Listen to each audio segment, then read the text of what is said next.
முதல் வாசகம். திருத்துதர் பணிகள் நூலிலிருந்து வாசகம். அதிகாரம் 3. இறைவசனங்கள் 1-10 முடிய. ஒரு நாள் இறைவேண்டல் செய்யும் நேரமாகிய பிற்பகல் 3 மணிக்கு பேதுருவும் யோவானும் கோவிலுக்கு சென்றனர். அப்பொழுது பிறவிலேயே கால் ஊனமுற்றிருந்த ஒருவரை சிலர் சுமந்து கொண்டு வந்தனர். கோவிலுக்குள் செல்பவரிடம் பிச்சை கேட்பதற்காக அவரை நாள்தோறும் கோவிலின் அழகு வாயில் என்னும் இடத்தில் வைப்பர். கோவிலுக்குள் சென்று கொண்டிருந்த பேதுருவையும் யோவானையும் அவர் கண்டு பிச்சை கேட்டார். பேதுருவும் யோவானும் அவரை உற்று பார்த்தனர். பேதுரு, "எங்களை பார்" என்று கூறினார்.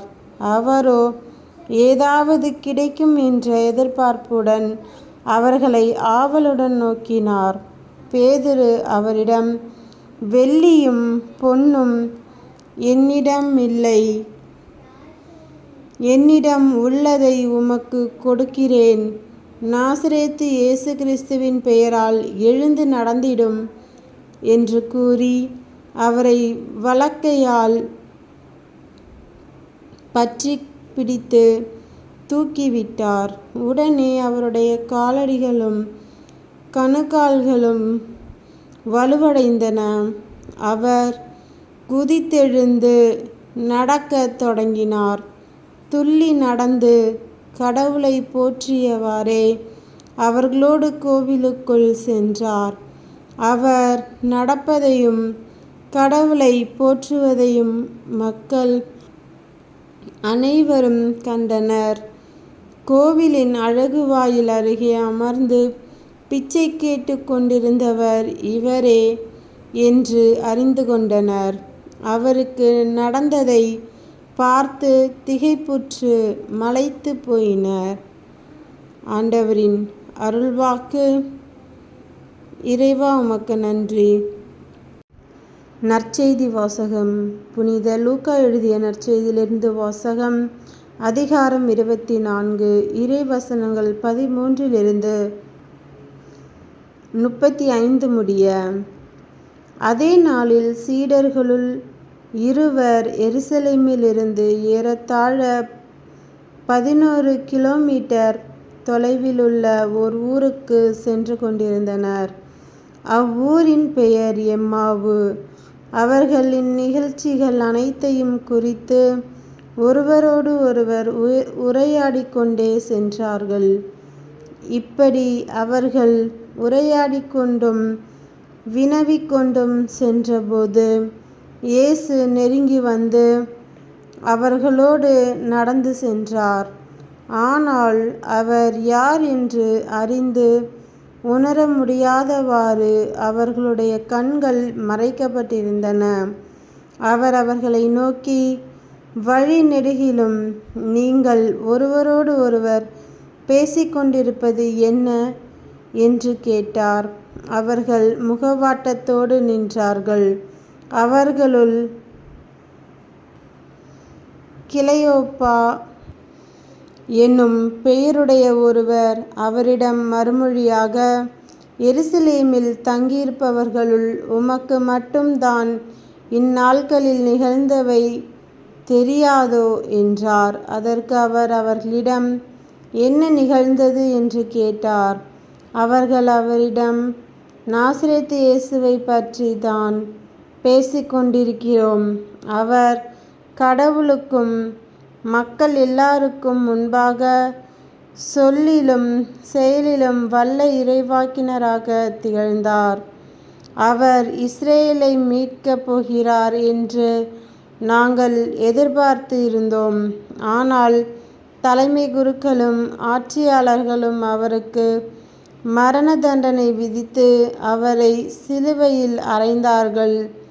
அது மட்டுமன்று, இவையெல்லாம் நிகழ்ந்து இன்றோடு 3 நாள்கள் ஆகின்றன.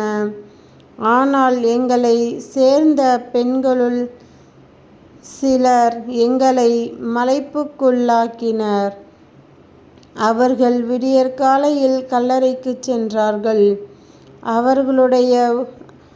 அவருடைய உடலை காணாது திரும்பி வந்து வானதூதர்களை கண்டதாகவும் இயேசு உயிரோடு இருக்கிறார் என்று அவர்கள் கூறியதாகவும் சொன்னார்கள்.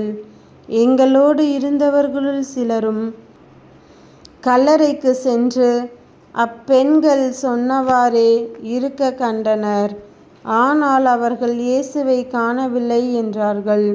இயேசு அவர்களை நோக்கி, அறிவிலிகளே, இறைவாக்கினர்கள் உரைத்த எல்லாவற்றையும் நம்ப இயலாத மந்த உள்ளத்தினரே, மெசியா தாம் மாட்சியடைவதற்கு முன் இத்துன்பங்களை படவேண்டுமன்றோ என்றார்.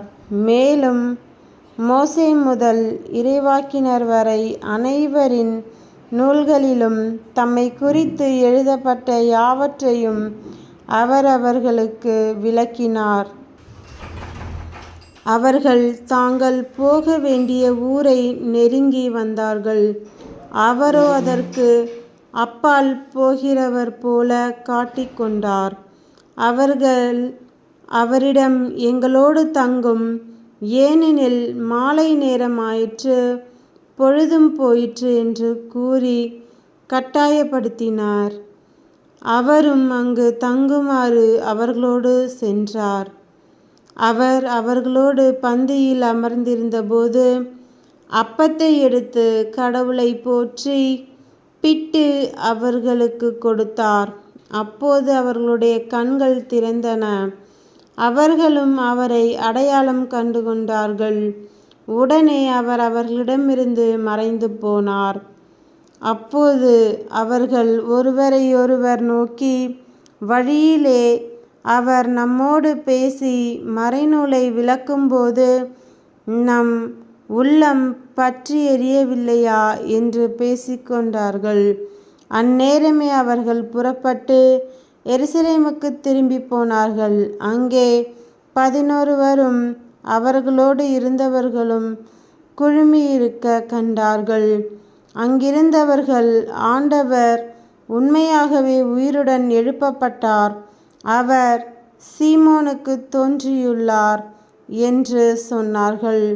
அவர்கள் வழியில் நிகழ்ந்தவற்றையும் அவர் அப்பத்தை பிட்டு கொடுக்கும்போது அவரை கண்டுணர்ந்து கொண்டதையும் அங்கிருந்தவர்களுக்கு எடுத்துரைத்தார்கள். கிறிஸ்துவின் நற்செய்தி. கிறிஸ்துவே உமக்கு புகழ்.